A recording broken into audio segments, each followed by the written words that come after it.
Hello everyone, so myself Vanshul, welcome to my channel Miss Botanophilic, and in today's video I'll be telling you about some important topics of paper number 4 plant physiology and biochemistry। तो ये MSc third same में paper number 4 है और इसका जो syllabus है वो बहुत लेंदी है। तो इसमें सबसे पहला ऑप्शन आप लोगों के लिए है कि आप सबसे ज़्यादा इंपॉर्टेंस दें बायोकेमिस्ट्री को, बिकॉज बायोकेमिस्ट्री के जो क्वेश्चन होते हैं वो हर बार आते हैं एग्जाम्स में। क्योंकि इसके अंदर जो टॉपिक्स आप लोगों को जनरली कवर करने हैं वो है एंजाइम, प्रोटीन्स, लिपिड्स, फैट्स और सबसे इंपॉर्टेंट कार्बोहाइड्रेट। इनमें से क्वेश्चन आते ही आते हैं और इसमें सबसे इंपॉर्टेंट है एंजाइम वाला पोर्शन। ओके, तो अगर आप प्लांट फिजियोलॉजी और बायोकेमिस्ट्री में से डिसाइड करो तो सबसे पहले आपको बायोकेमिस्ट्री कंप्लीट करनी चाहिए। अब हम लोग स्टार्ट करते हैं कि प्लांट फिजियोलॉजी के कौन कौन से टॉपिक को हमें कवर करना है। तो मैंने यहाँ पे स्टार के थ्रू मेंशन किया है, जिसमें मैंने स्टार लगाया है, वो बहुत इंपॉर्टेंट टॉपिक है, वो आपको मिस नहीं करना है। ओके, सबसे पहले जो प्लांट फिजियोलॉजी में प्राइमरी प्रायोरिटी आपको देनी चाहिए वो है वाटर का एब्जॉर्प्शन। वी नो दैट कि जो वाटर का एब्जॉर्प्शन होता है ना वो दो तरीके से होता है, एक एक्टिव ट्रांसपोर्टेशन होता है और एक पैसिव ट्रांसपोर्टेशन होता है।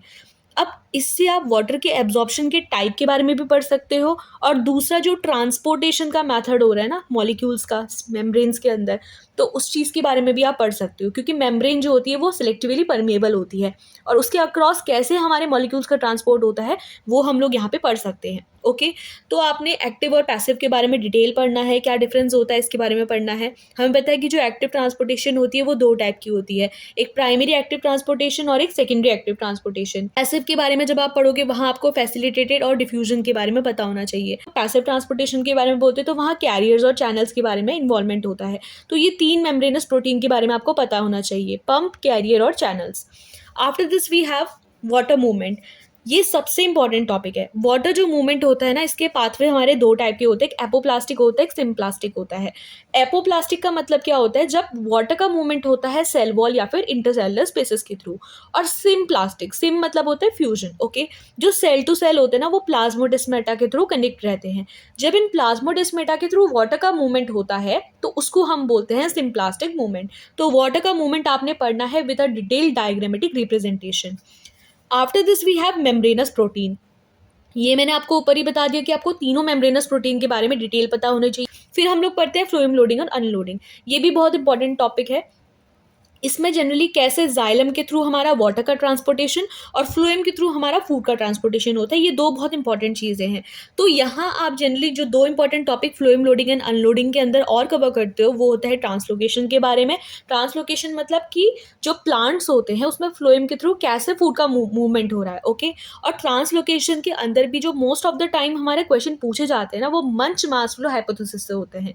ये हाइपोथेसिस हमारी दी गई थी, जिसके थ्रू हमने क्या किया था कि ट्रांसलोकेशन की प्रोसेस को ये डिस्क्राइब किया था कि भाई ये फ्लोएम से ही होती है। ओके, और ये एक ऐसे रीजन से होती है जहाँ पे हायर सोल्यूबल सोल्यूट कंसंट्रेशन होता है, जिसको हम लोग सोर्स बोलते हैं, टुवर्ड्स अ रीजन जिसको हम बोलते हैं जहाँ पे लोअर सोल्यूबल सोल्यूट कंसंट्रेशन होता है, which is called as a sink. Okay, और दूसरा जो एक्सपेरिमेंट ट्रांसलोकेशन को एक्सप्लेन करने के लिए मोस्टली आता है वो होता है रिंगिंग बेल एक्सपेरिमेंट, जो कि मालफिगी ने दिया था। ओके, तो रिंगिंग बेल एक्सपेरिमेंट और मंच मास फ्लो हाइपोथेसिस को आपको बिल्कुल भी मिस नहीं करना है।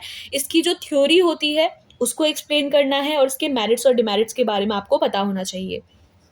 Next we have this two important topic, you can't miss this topic, जो कि है फोटो पीरियोडिज्म और वर्नलाइजेशन। फोटो पीरियोडिज्म का मतलब क्या होता है, लाइट की प्रेजेंस पे कैसे हमारा जो प्लांट है ना वो अपना ग्रोथ शो करता है, तो उसको हम फोटो पीरियोडिज्म बोलते हैं।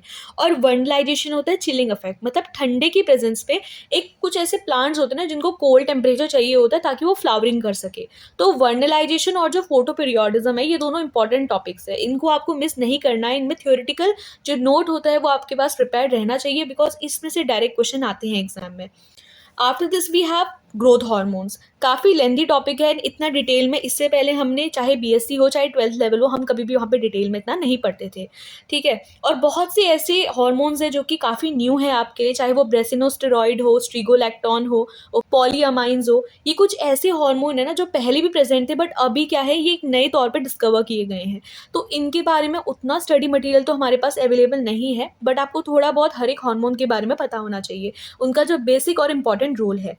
इसके अलावा जो ये 5 हार्मोन्स होते हैं, ऑक्सिन, जिब्रेलिन, साइटोकाइनिन, इथाइलिन और एब्सिसिक एसिड, इसमें से क्वेश्चन आएगा आएगा। ये सबसे इंपॉर्टेंट हमारे 5 हार्मोन्स हैं, जिसमें से भी जो सबसे मोस्ट इंपॉर्टेंट है वो है हमारा ऑक्सिन। ऑक्सिन की signalling, biosynthetic pathway, structure, mechanism, type, आपको ये सब पता होना चाहिए। इसके अलावा जिब्रेलिन में से जो कभी कभी इंडिविजुअल क्वेश्चन बन के आते हैं कि जो जिब्रेलिन होती है ना वो सीड जर्मिनेशन में हेल्प करता है। तो यहाँ पे क्या होता है कि फूड का ट्रांसपोर्टेशन होता है। हम लोगों ने एक अपने सीड जर्मिनेशन का एक बेसिक डायग्राम देखा होगा, तो वो जो स्टार्च और एंडोस्पर्म वाला डायग्राम होता है ना, वो इसमें मोस्टली पूछ लिया जाता है एग्जाम पे। तो उसको एक्सप्लेनेशन भी आपसे मांगा जा सकता है छोटे छोटे फॉर्म पे, या फिर आपसे डायरेक्ट जिब्रेलिन के रोल के फॉर्म में उसको एक्सप्लेन करने को बोला जा सकता है। और बाकी जितने भी हार्मोन बचे अदर देन जिब्रेलिन, आप उसमें थोड़ा बहुत जो कि उसकी डिटेल होती है, स्ट्रक्चर होती है, एक तरीके से प्रिकर्सर मॉलिक्यूल होता है, उसके बारे में भी आपको पता होना चाहिए। ओके, तो ये 5 हार्मोन्स आपने मिस नहीं करना है, और उसमें से ऑक्सिन को आपको डिटेल में पढ़ के जाना है, बिकॉज चांसेस है कि जो ऑक्सिन है इस पे हमारा एक लेंथी क्वेश्चन आएगा। नेक्स्ट, अगर आपके पास टाइम बचता है तो आप जो रिमेनिंग हार्मोन्स है उनके बारे में भी थोड़ी बहुत स्टडी कर सकते हो। इसके बाद से जो टॉपिक आपने छोड़ना नहीं है वो है biological nitrogen fixation. It's a really very important topic. Biological nitrogen fixation आपने पूरा कवर करना है। इसमें सबसे इंपॉर्टेंट नाइट्रोजन साइकिल आपको पता होनी चाहिए। नाइट्रोजन साइकिल में जो नाइट्रोजन फिक्सिंग बैक्टीरियाज होते हैं उनके बारे में आपको पता होना चाहिए। एंड सबसे important nitrogen assimilation, ammonia assimilation की डिटेल आपको पता होनी चाहिए। ओके, देन हम लोग पढ़ते हैं फोटोसिंथेसिस की तरफ। ये भी अपने आप में बहुत लेंदी टॉपिक है। हम ये सोचते हैं क्या इसमें से कवर करें, तो देखो ऐसा है कि आपको साइकिल तो बिल्कुल मिस नहीं करनी है, क्योंकि 100% चांस है कि कोई ना कोई साइकिल आपकी आएगी। ओके, चाहे वो रेस्पिरेशन से हो या फिर फोटोसिंथेसिस से हो, तो आपको साइकिल्स को बिल्कुल भी मिस नहीं करना है। ये कार्बन फिक्सेशन के इंपॉर्टेंट पाथवे होते हैं। ये पढ़ने से पहले फोटोसिंथेसिस क्या होता है, कौन से अपैरेटस पे होता है, क्या मैकेनिज्म होता है, इसके बारे में आप पढ़ के जाओ। और ये कार्बन फिक्सेशन की जो सबसे इंपॉर्टेंट साइकिल होती है, C3, C2, C4 और CAM. Okay, C2 generally carbon fixation की साइकिल नहीं होती, इसको हम फोटो रेस्पिरेशन बोलते हैं। ओके, ये एक ऐसा मेथड है जिसके थ्रू फिक्स्ड जो कार्बन होती है ना हमारी, वो लॉस हो जाती है। तो C3 cycle, CAM cycle, and one more important C4 cycle, जिसको हम हैचन-स्लेक साइकिल बोलते हैं, और C3 को हम लोग कैल्विन साइकिल बोलते हैं।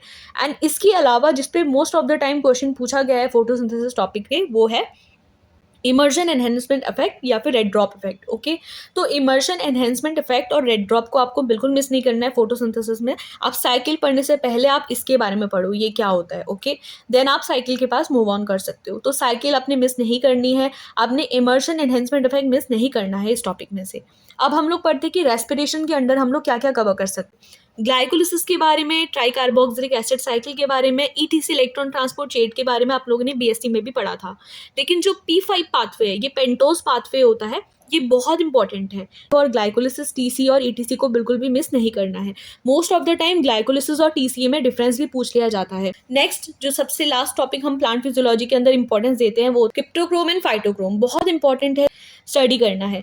Now next we have biochemistry. जैसे कि मैंने बोला, बायोकेमिस्ट्री आप लोगों ने मिस नहीं करनी है। प्लांट फिजियोलॉजी पढ़ने से पहले मैं आपको सजेस्ट करूंगी कि आप बायोकेमिस्ट्री पहले पढ़ें, बिकॉज इसमें से कोई ना कोई क्वेश्चन आपका आएगा।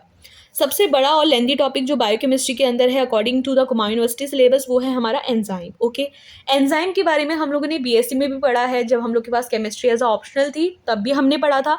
तो इसमें आप क्या क्या कवर कर सकते हो, आप मैकेनिज्म पढ़ सकते हो, आप क्लासिफिकेशन पढ़ सकते हो। एलोस्टेरिक एंजाइम्स क्या होता है, बहुत इंपॉर्टेंट है, मिस नहीं करना है इसको। And second important is Michaelis Menten equation. Okay, mechanism के अंदर जो आप कवर करोगे, लॉक इन की मॉडल हो जाता है हमारा, और एक इंड्यूस फिट मॉडल होता है, ठीक है, तो उसको आपको कवर करना है।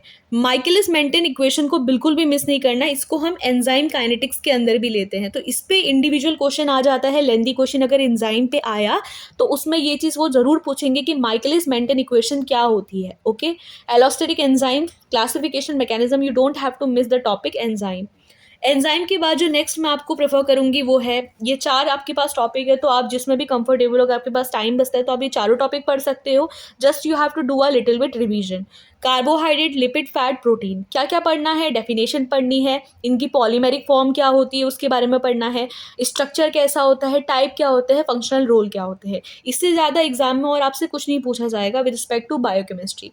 तो आपने इन सब टॉपिक्स से रिलेटेड ये सारी डिटेल्स कवर करनी है। और प्रोटीन में सबसे इंपॉर्टेंट इनका स्ट्रक्चर। ओके, स्ट्रक्चर और टाइप्स बहुत इंपॉर्टेंट है प्रोटीन का। अब जब आप प्रोटीन पढ़ोगे तो प्रोटीन्स हमें पता है कि वो अमाइनो एसिड से बने होते हैं, तो थोड़ी बहुत डिटेल आपको अमाइनो एसिड की भी यहाँ पे लेनी पड़ेगी। ओके, तो यही कुछ इंपॉर्टेंट टॉपिक्स है जो मुझे लगता है कि बायोकेमिस्ट्री में आएंगे, और इससे पहले जो टॉपिक हमने पढ़े वो है हमारे प्लांट फिजियोलॉजी के। तो आई होप कि ये वीडियो आप लोग के लिए हेल्पफुल रही होगी। अगर आपको इससे हेल्प मिली है तो आप अपने फ्रेंड्स और क्लासमेट्स के साथ मेरी वीडियो को शेयर कर सकते हैं। ज़्यादा से ज़्यादा आप मेरे चैनल को मुझे ग्रो करने में हेल्प करें। Okay, so that's all for today's video. If the video is helpful, then please like, share and subscribe. Thank you.